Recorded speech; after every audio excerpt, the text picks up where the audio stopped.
Bonjour à tous, bienvenue dans cette nouvelle vidéo sur ma chaîne YouTube et on se retrouve aujourd'hui, vachement tôt, pour la vidéo, comme chaque année, présentation, tout savoir sur la nouvelle saison de Koh-Lanta qui va s'appeler la revanche des 4 terres. Et oui, ça fait rêver la France. En tout cas, je sais pas si ça vous fait rêver chez vous, mais moi, on en reparle. Bref, j'espère que la vidéo va vous plaire. Si c'est le cas, évidemment, vous pouvez la liker, vous pouvez vous abonner, vous pouvez la partager sur les réseaux. Et je vous attends évidemment en commentaire pour me dire ce que vous en pensez de cette date, évidemment, parce que je vais vous donner la date de démarrage de cette nouvelle saison. Bref, vous allez tout savoir. On va parler un petit peu du casting, très simplement, parce que vous le savez, on jugera sur pièce comme d'habitude, du nouveau concept, quelques petites indiscrétions. Il n'y en a pas eu énormément, donc voilà, le but ça va être vraiment de revenir un petit peu en global sur cette saison et surtout peut-être sur l'info la plus importante, c'est-à-dire la date de lancement. Alors déjà, commençons. C'est, on nous annonce un truc, attention, accrochez-vous. Je vous ai dit de vous accrocher. Tu t'es accroché? Tu t'es pas accroché là, je le vois, t'es pas accroché. Donc accroche-toi, voilà. Tu t'es accroché, c'est bon? Tu te sens bien? Attention, attention. Voilà. Prenez un thé vert pour vous calmer. Parce que là, attention. Teasing. Préparez-vous. Tous les articles repris. Préparez-vous au plus grand coup de bluff de l'histoire de l'émission. On annonce des choses comme ça. On annonce des trucs comme ça. On annonce des waouh. La dernière fois, on nous a fait ça. Je rappelle que c'était le collier de CETA, je suppose. La dernière fois, on nous a dit, vous allez voir ce que vous allez voir. On a vu, pour avoir vu, ah ça on a vu, pour avoir vu, qu'est-ce qu'on avait vu. J'avais jamais vu autant d'aveugles de toute ma vie. Bref, pourquoi c'est le plus grand? Question rhétorique, pourquoi c'est le plus grand? Parce que c'est très fort et que ça dure longtemps. Cette phrase ne doit pas être sortie de son contexte. Donc Denis Brognard, l'animateur, et Julien Magne, le producteur, et Rémi Faure, directeur des programmes du flux de TF1, ont successivement fait l'éloge de ce qui se dessine comme étant une saison incroyable de Koh-Lanta, la revanche des 4 terres. Mais je suis impatient de voir ça. Le plus grand coup de bluff de l'histoire de Koh-Lanta. Ça va être incroyable. Ça va être incroyable. Alors qu'est-ce que ça va être? J'ai hâte. Là, avec un teasing pareil, ça me rappelle un fameux Trek incroyable. Oh là, qu'il était fou. Et vous vous en souvenez? Ah ben moi je m'en souviens. Voilà, donc bon, qu'est-ce que je vous dise? C'était quand même, voilà, c'est... Là, ils font du teasing de malade. Donc va falloir être à la hauteur de ce teasing, parce qu'on va pas se mentir, je vais vous attendre au tournant. Parce que si je découvre que ce truc-là, c'est du n'importe quoi, et ben alors là, vous allez m'entendre, mais alors, voilà, je vais sortir les chiens, ça va faire mal. Bon, sinon, la revanche des 4 terres, ben, vous l'avez entendu, hein, il y a les 4 terres, donc on revient aux 4 terres. Alors déjà, évidemment, ça veut dire le nord contre l'ouest, contre l'est, contre le sud. Ce qui sous-entend, d'ailleurs, déjà le titre, il interpelle. Parce qu'en fait, ça sonne pas bien, il faut le dire. Hein. Les 4 terres 2, ça fonctionne pas bien. Donc ils ont mis la revanche des 4 terres. Moi, j'aurais peut-être mis le retour des 4 terres, par exemple. Parce que le mot revanche, ça sous-entendrait que vous étiez, peut-être, il y en a chez vous. Alors là, dans ce cas-là, je pense qu'il faut consulter. Mais il y a peut-être des gens qui sont... qui étaient à fond derrière leur région, tu vois, ils étaient là, ils disaient, faut que le nord il gagne, faut que l'est gagne, faut que le sud gagne, faut que l'est gagne, tu vois, vraiment, j'étais à fond derrière mon truc, et donc, je veux prendre ma revanche, je veux défendre mon terroir, mon territoire, etc.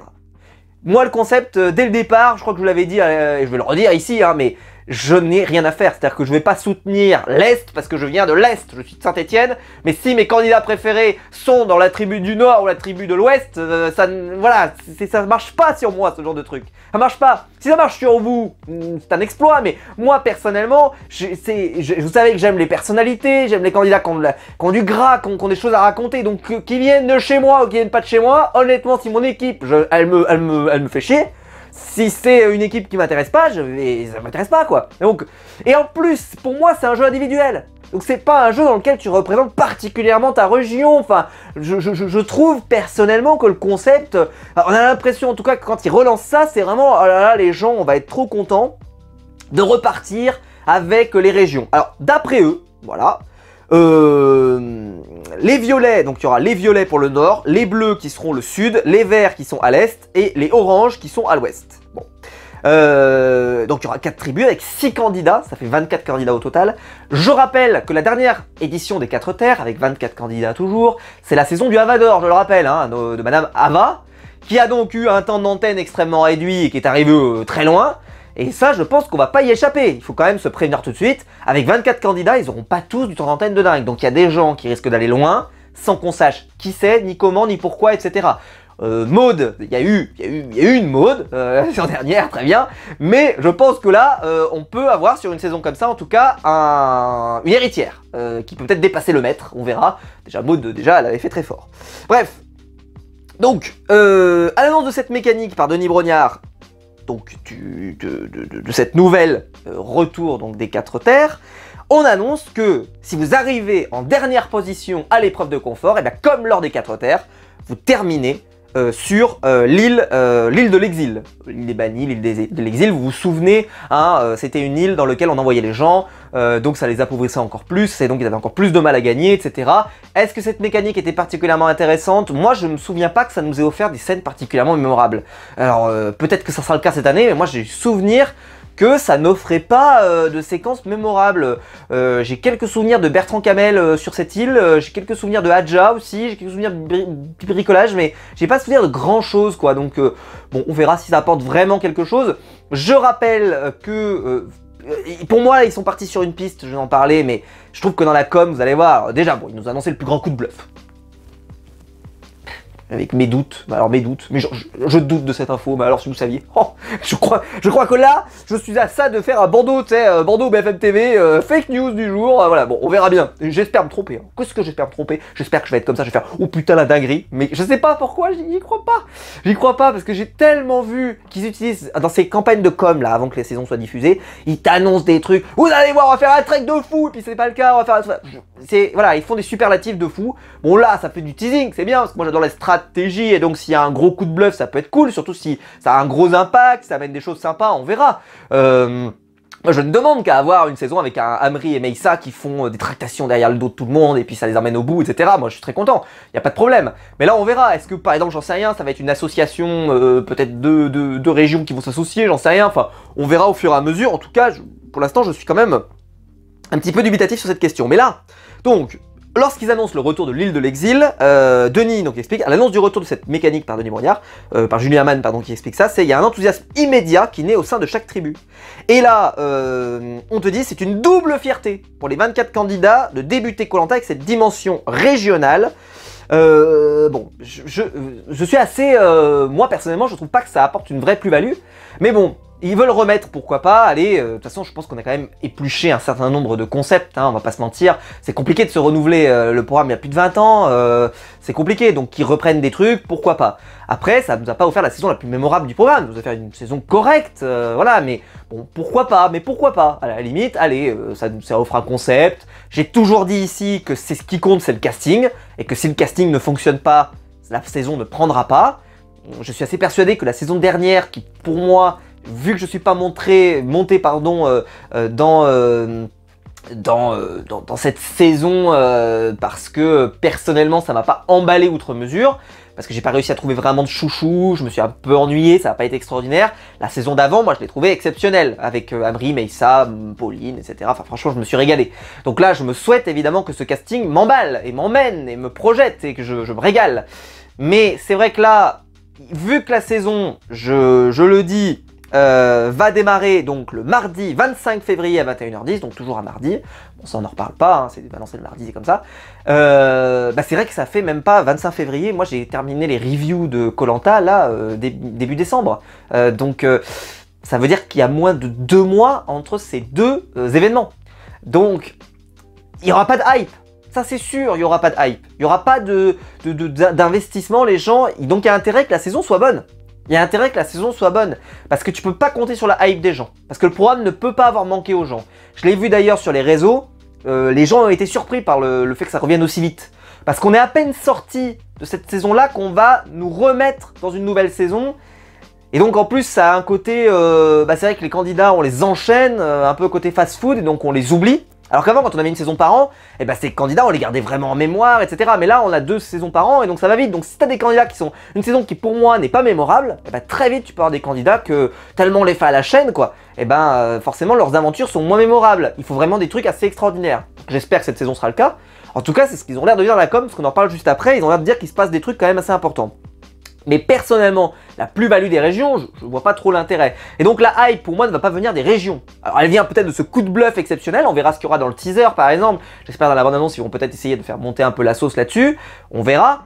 Mais j'ai hâte de voir un petit peu sur quoi ils vont axer la saison. Parce que, pour info, alors je le dis quand même parce que c'est important, vu qu'il y aura les 4 terres, ils précisent bien que il y aura des aventuriers qui sont issus de nos territoires ultramarins. Alors je sais pas de quelle région ils les ont mis, ça c'est une vraie question. Est-ce qu'ils les ont mis sud, nord, ouest, ça n'a pas trop de sens puisque ça dépend de quel endroit vous êtes sur la planète, puisque pour des questions de voilà, ça dépend. Donc on verra, mais bon, en tout cas ils souhaitent que ces personnes ne soient pas délaissées et qu'ils puissent bien participer, ce que je trouve louable. Par contre, ça n'a pas été demandé dans l'interview, mais les candidats étrangers, par contre, donc ceux qui viennent de Belgique, par exemple, ou autres, on peut penser aux pays francophones à côté, on peut penser même au Luxembourg ou autres, eh ben, ce sont des candidats qui, cette année, ne participeront certainement pas. Est-ce que c'est si grave? Non, parce qu'on peut se dire qu'ils se rattraperont la saison d'après, etc. Et moi, j'ai toujours dit, je préférais qu'ils prennent des bons candidats plutôt que de vouloir absolument tout remplir, quoi. Mais bon, on verra. Laissons le temps au temps, mais c'est vrai que voilà, c'est un peu le concept, donc forcément c'est à la limite de ce concept. Alors, on nous annonce que le début de saison sera hyper fort. Alors moi, je les soupçonne évidemment de vouloir faire une sorte de hype pour dire regardez bien le premier épisode. Alors pourquoi il faudrait le regarder? Eh ben, attention, accrochez-vous, c'est qu'il y a les aventuriers se sont jetés dans la boue dès le premier épisode. Nous avons souhaité les surprendre avec la mécanique bien sûr, mais aussi l'intensité de la première épreuve.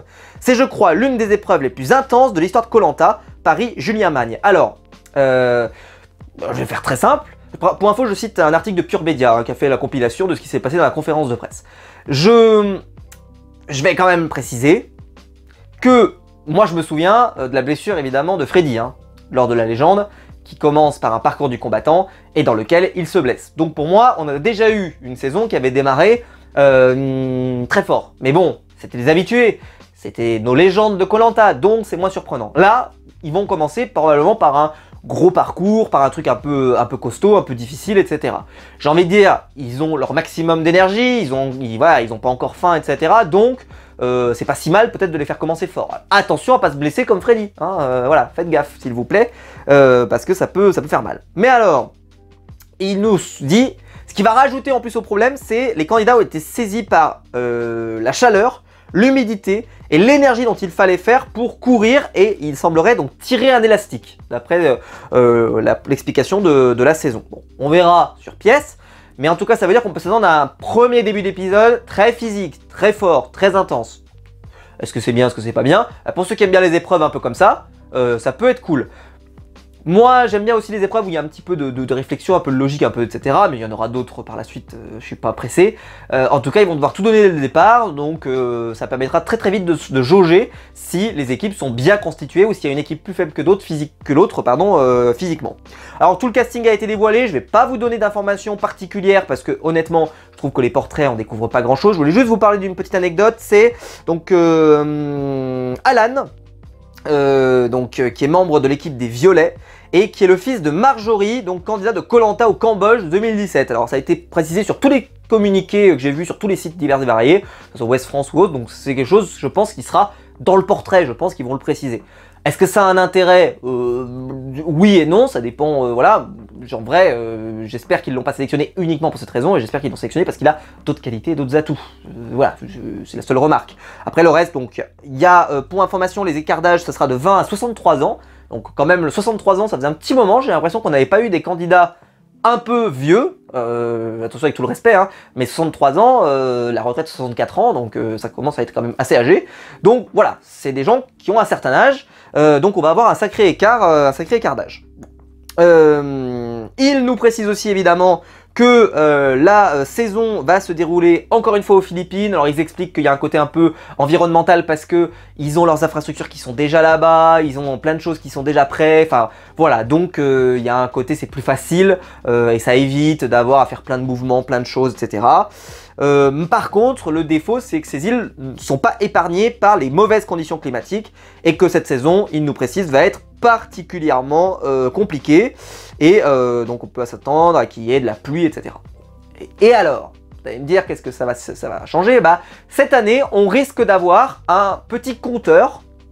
Alors pour ceux qui regardent le catch comme moi, on a par exemple maintenant, depuis Backlash, on a un compteur de décibels. Voilà. Bah, je sais pas s'ils vont s'inspirer de ça, mais on pourrait avoir un compteur en fait à humidité, d'après ce que j'ai compris, et à température qui serait sur l'écran. Pour nous expliquer, pour qu'on prenne conscience qu'il fait chaud. Voilà, il fait chaud. Voilà, vous allez découvrir qu'il fait chaud sur ces îles et que donc c'est compliqué, et pour que ça sublime les performances des candidats. Alors oui, je suis pas certain que ça marche beaucoup. Alors on verra comment ça rend à l'écran, ce côté de c'est plus dur, etc. Mais d'après eux, alors je le lis, hein, ça va revaloriser l'expérience Koh-Lanta. Ok. Et nous allons faire vivre des sonnants dans la jungle, la nuit, sous la pluie, pour aider les téléspectateurs à se projeter dans l'ambiance, l'environnement, l'atmosphère de Koh-Lanta et d'en comprendre la difficulté. Nous rappellerons aussi ces données plus régulièrement avec Denis aux commentaires. Et ce qui est très dur sur ces contrées, c'est le taux d'humidité. Chaque effort est très difficile, on suffoque plus vite. Même s'il fait 33 degrés, le taux d'humidité est toujours supérieur à 70%. Ceci est vrai depuis le début de Koh-Lanta, mais c'est une dimension dont nous avons du mal à rendre compte. Mais cela vaut pour toutes les émissions d'aventure. Alors moi je me souviens évidemment que quand il y a la pluie par exemple qui tombe, on a vu des candidats parfois pleurer, etc. Je me souviens aussi de candidats de saison de Koh-Lanta qui avaient froid aussi, où ça se voyait, ils étaient transit froid, ils étaient dans leur pull, enfin tu sentais vraiment qu'ils allaient, qu'ils galéraient quoi. Donc si on a toujours réussi, en tout cas moi ça m'a pas empêché de me rendre compte qu'ils étaient dans la galère. Mais là peut-être que eux ils se disent, le téléspectateur s'est trop habitué au fait que ce soit pas si dur. Et dans ce cas-là, ils veulent remettre de la valeur sur les performances des candidats. Moi, je me suis jamais dit que Koh-Lanta c'était le Club Med. Alors, je sais pas ce qui a amené ce constat et cette conclusion. Est-ce que c'est un peu aussi le truc du riz, le fait qu'ils redonnent du riz régulièrement, je sais pas trop quoi, qui a donné un peu le côté que ça serait un peu plus facile qu'avant. Alors qu'en vrai, non, il y a toujours eu du riz, c'est juste qu'il est plus réparti comme de la même manière, mais il y a toujours eu du riz. Et je comprends pas trop, t'as vraiment l'impression qu'il y a peut-être, je sais pas, mais dites-moi vous dans les commentaires, est-ce que vous avez le sentiment que toutes ces choses-là vont vous faire prendre conscience que l'aventure est vraiment beaucoup plus difficile? Bah moi non en fait, je me suis toujours dit que l'aventure était dure, ils mangent pas, ils peuvent pas se laver, ils peuvent pas bouffer, ils peuvent rien faire, enfin, en plus ils doivent faire des épreuves, enfin, c'est pas facile, c'est 40 jours à la rude, regardez le poids qu'ils perdent, ils perdent entre 7, des fois 7, 10, 12 kilos, moi je me souviens, donc voilà, non c'est une aventure à la dure, je me souviens de Squelette, Dorian, Brice notamment, alors Brice, je crois que c'est celui qui m'a le plus marqué des saisons que j'ai fait en review ici sur la chaîne. C'est Brice, un cadavre vivant, quoi. C'était absolument terrifiant. Mais bon. Donc oui, on sentait quand même qu'il pouvait y avoir des choses dures. Là, voilà, ils vont nous aider à mieux le comprendre. On verra si ça marche sur moi. Donc ce qui sous-entendrait, d'après ce que j'entends, ceux qui vont remettre un petit peu sur la survie. Et c'est là que ça m'a mis la petite puce à l'oreille. C'est que si vous regardez la com, ils disent on va remettre l'accent sur la survie, vous allez voir. Il va y avoir de la remise d'accent sur la stratégie puisqu'il va y avoir un énorme coup de bluff. Ok. Il va y avoir des épreuves de ouf puisque dès le départ on va partir tambour battant. Ok. Donc en fait là ils essayent de nous dire, vous allez voir, peu importe ce que vous aimez dans Koh-Lanta, vous allez être servi.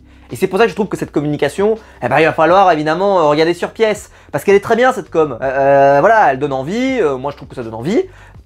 Parce que même si le concept des 4 terres, voilà, j'étais pas impatient de revoir les 4 terres. Surtout que pour moi ça fait trop de candidats, 24 ça fait trop. Il y aura trop de candidats qu'on verra pas et qui seront invisibles, ça c'est une certitude. Ou en tout cas qui vont aller très loin et qu'on verra pas, ça c'est le risque. Mais bon, ils y tiennent, c'est comme ça. Et puis donc évidemment avec 24 candidats, on aura des épreuves éliminatoires, on aura plein de choses. Donc on verra comment ils vont faire. Et voilà, et donc avec l'île des bannis, enfin l'île de l'exil, pardon, peu importe comment elle s'appelle selon les saisons, eh ben ça veut dire que vous allez avoir des candidats un peu plus à la rude, et donc ce serait une saison en tout cas de Koh-Lanta où selon ce que vous aimez, si vous aimez la strat, si vous aimez le côté survie ou le côté épreuve, vous devriez être servi. Mais comme je l'ai dit, le programme n'a pas assez manqué, donc la hype, elle peut pas exister. Donc il y a intérêt que la saison soit bonne, que le casting soit très bon. Si c'est pas le cas, ça risque de faire mal. Mais la plus grosse nouveauté, c'est l'arrivée à partir de la réunification. Koh-Lanta aura une deuxième partie de soirée. Donc après, alors déjà, juste une deuxième partie de soirée un mardi soir. Bon, pour Pékin Express, ils le font déjà depuis longtemps. de mettre une deuxième partie de soirée. Je trouve que déjà elle est tard, parce que dans PK Express, souvent vous terminez à 23h30, derrière vous enchaînez avec, là en ce moment c'est Qui peut battre Riyad et Louison, mais ça a été aussi Itinéraire bis, ça a été plein de choses. Ben c'est tard quand même, c'est très tard. Là, ils tentent le coup de nous mettre un programme après. Je rappelle que le programme des fois il finissait à 23h30 ou à 23h40.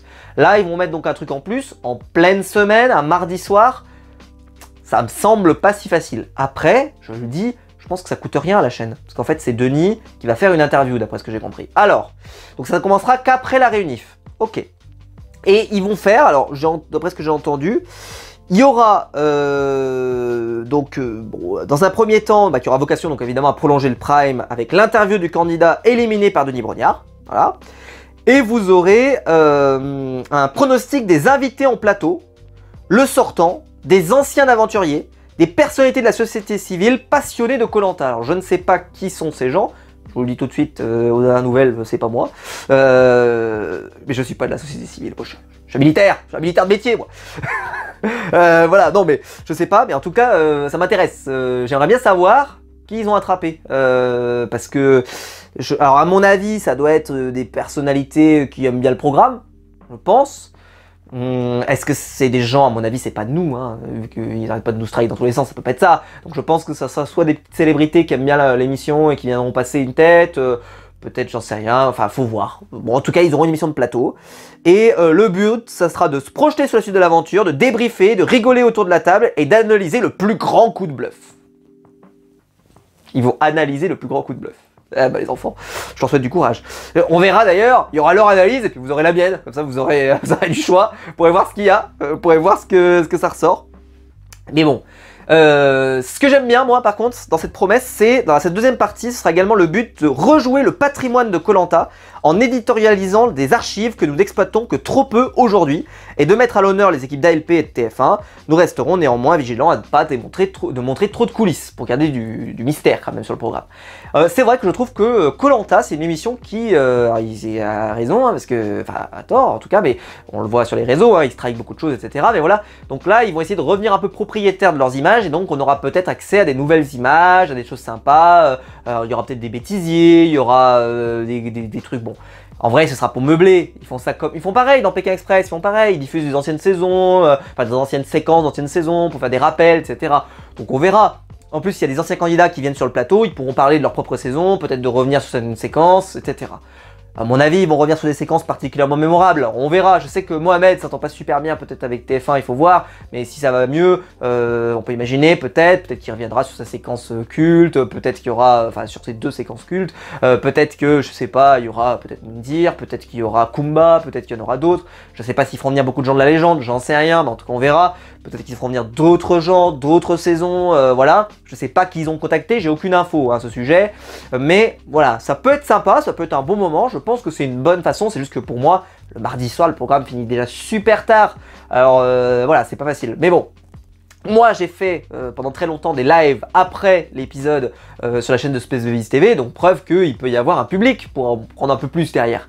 Et moi je me souviens, franchement j'étais fatigué, donc parfois on trouvait la saison longue, donc je pense que là ça va être compliqué de faire vraiment des choses hyper intéressantes. Je sais pas si on aura des choses vraiment cool. Alors je le dis par contre, petite remarque, j'espère qu'ils ne feront pas comme les traîtres dont j'ai parlé, vous vous souvenez, où je vous disais, attention, des fois ça spoilait un peu, c'est-à-dire qu'ils montraient des trucs, mais des épisodes suivants. Et même il y avait des gens qui venaient sur le plateau, qui n'étaient pas encore éliminés, par exemple, et dans le programme Les Traîtres. Et donc, quand ils parlaient, fallait faire gaffe, quoi. Et donc, voilà, j'espère pour eux, par exemple, qu'ils feront attention à ce qui est diffusé et aux propos qui sont tenus. Et peut-être de pas diffuser d'autres séquences par la suite, parce que si ça spoil, on n'est pas à l'abri. Donc je sais pas qui ils sont été allés chercher, en tout cas j'espère que ça sera sympa. J'espère qu'ils sont allés chercher un peu dans toutes les saisons, ça peut être cool. Et donc voilà. Et il y avait un autre élément que je vous avais pas sorti, voilà, c'est... Bon, l'émission Koh Lanta donc va revenir. Pour information, la saison dernière n'a pas eu un succès d'audience particulièrement fort, mais c'est pas non plus une plantade, bien au contraire. Voilà, il y a eu, c'est un public qui est très fidèle et surtout c'est le programme numéro 1 rattrapé sur TF1+. Et donc le replay aujourd'hui est très très important pour le programme. Voilà, vous savez tout. Alors, vous êtes là, vous avez voulu mon avis, vous avez cliqué sur cette vidéo. Je sais qu'il y en a des gens qui étaient voilà, dans les commentaires et qui ont été très clairs. Enfin, qui avaient hâte de réagir. Je l'avais partagé hier sur mon onglet communauté. N'hésitez pas à vous abonner. Alors moi, j'ai donné mon avis. Mon avis déjà, moi, c'est que j'adore Koh Lanta. Donc évidemment, moi, je serai au rendez-vous, j'aime ce programme. C'est comme Pékin Express, je trouve qu'on a beaucoup de Pékin Express, c'est un peu pareil. Là, pour moi, on les enchaîne, mais alors, un truc de dingue. Il y a eu une saison cet été, là, il y a eu une saison il y a 2 mois, et puis là, il y a une saison, ça va même pas 2 mois. Enfin, en tout cas, je trouve que ça va très vite, mais les saisons de Pékin Express sont courtes, elles font à peu près 10 épisodes. Alors que là, nous, quand on prend du Koh Lanta, c'est 16 épisodes d'un coup, donc ça tabasse, quoi. Donc on verra. Comme je l'ai dit, je pense qu'il n'y aura pas de hype. Mais si la saison est bonne, il n'y a pas de raison qu'elle marche pas. La saison d'Amri et Meissa était super, par exemple, elle a marché. Enfin, en tout cas, moi, chez moi, elle a marché. Donc, si la saison est excellente, on sera au rendez-vous et on va kiffer. Par contre, si c'est une saison moyenne, alors là, je pense que ça peut faire très mal. Parce que si c'est une saison qui décolle pas, tu vois, qui prend pas, bah, ça risque d'avoir du mal. Bon, évidemment, moi, je serai là pour faire les reviews. Vu que maintenant ils font même des reviews sur TF1, bah on verra bien si c'est quand même nécessaire de faire mes reviews. À mon avis, oui, parce que je pense pas qu'ils puissent dire autant de choses que ce que moi je dis. Donc on verra. J'ai hâte de savoir qui sont ces gens qui feront le plateau. Ça, j'ai hâte de savoir. Je pense que ça va tourner un peu toutes les semaines. Voilà, j'ai vraiment hâte. Je suis très curieux de voir qui ils vont prendre pour essayer de décortiquer le programme. Parce qu'en fait, le risque, c'est d'avoir un... parce que ces émissions comme ça, là, ce qui est bien, c'est quand les gens peuvent quand même parler un peu librement, un peu critiquer, un peu faire des remarques. Je demande pas qu'on devienne touche pas à mon poste non plus, surtout si c'est pour avoir Gilles Verdez qui dit n'importe quoi, mais voilà, on peut quand même peut-être parfois faire des critiques, faire des commentaires, et vu qu'il y a eu beaucoup des fois de harcèlement, des choses comme ça qui ont été dénoncées, je sais pas si ça va vraiment l'ADN de ce programme-là, et donc je sais pas trop à quelle limite ils vont se mettre, comment ça va se passer. J'ai peur que ça soit juste un peu un best-of d'anciens épisodes, et ça sera un peu dommage, donc on verra. Je laisse le temps, parce que par exemple dans Les Traîtres, justement, qui avait fait une deuxième partie de soirée, bah, je trouvais qu'ils apportaient une vraie plus-value, il y avait un vrai truc. Par exemple, pareil, dans pas Itinéraire bis, dans les Reacts qu'il y avait maintenant sur Pékin, ils regardaient la saison, et ils faisaient des commentaires, ils essayaient d'être marrants, ils faisaient des petites discussions, etc.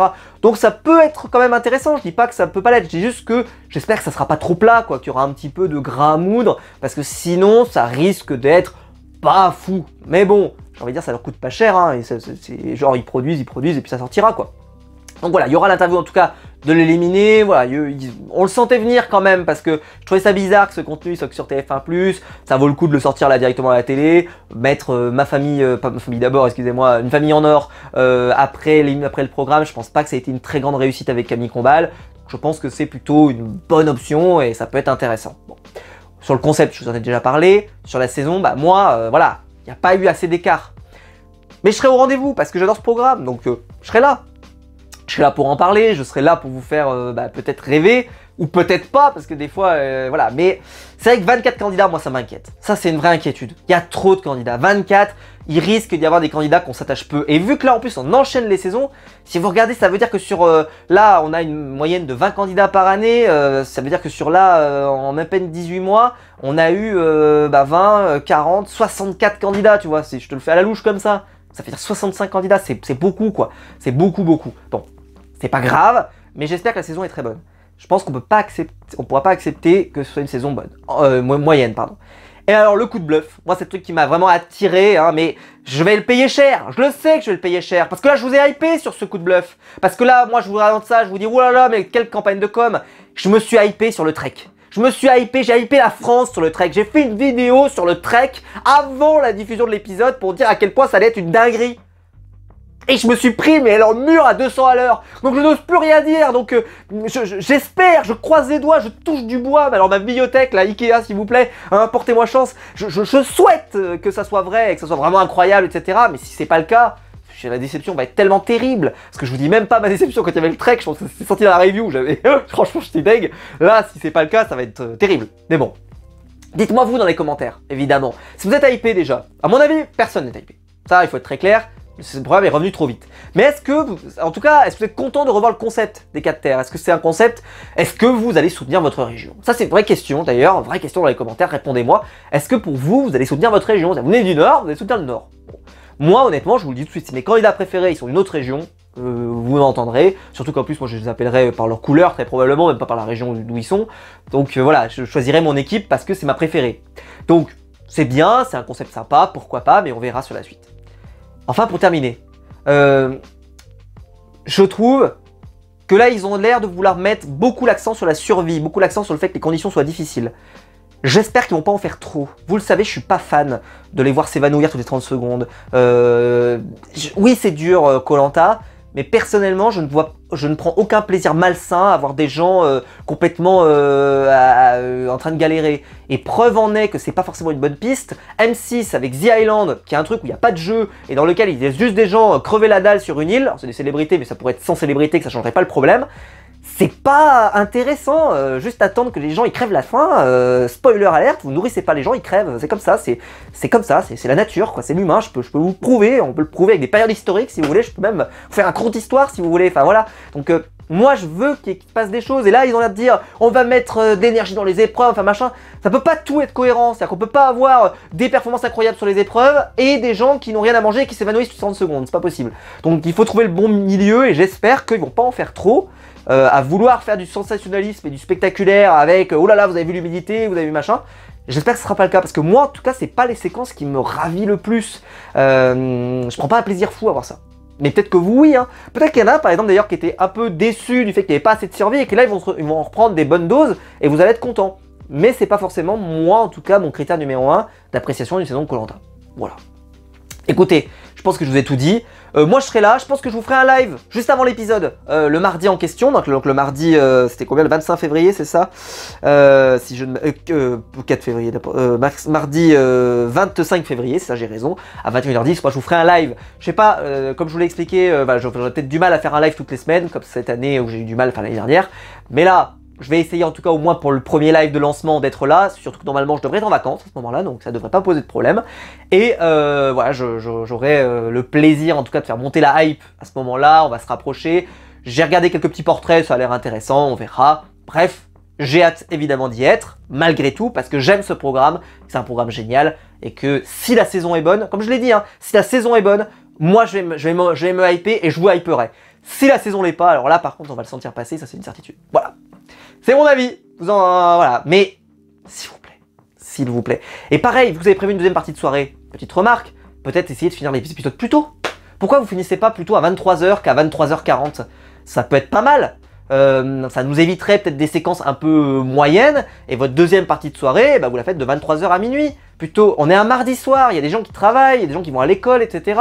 Ça peut être sympa de finir pas si tard. Ça peut être un... Là, vous le savez, vous l'avez prévu en amont. Alors, voilà, pourquoi pas? Pareil, une option. Je me souviens qu'ils en avaient parlé, Alex Laure-Joubert en avait parlé en disant « On a conscience qu'on est le mardi soir et qu'on mette pas trop tard. » Moi, j'ai vu des épisodes finir super tard. Pourquoi ne peut-être pas en tenir compte vu qu'ils ont prévu une deuxième partie de soirée? S'ils ont prévu en amont, bah... Ils doivent pouvoir potentiellement faire quelque chose avec ça. Faut espérer. Enfin bon.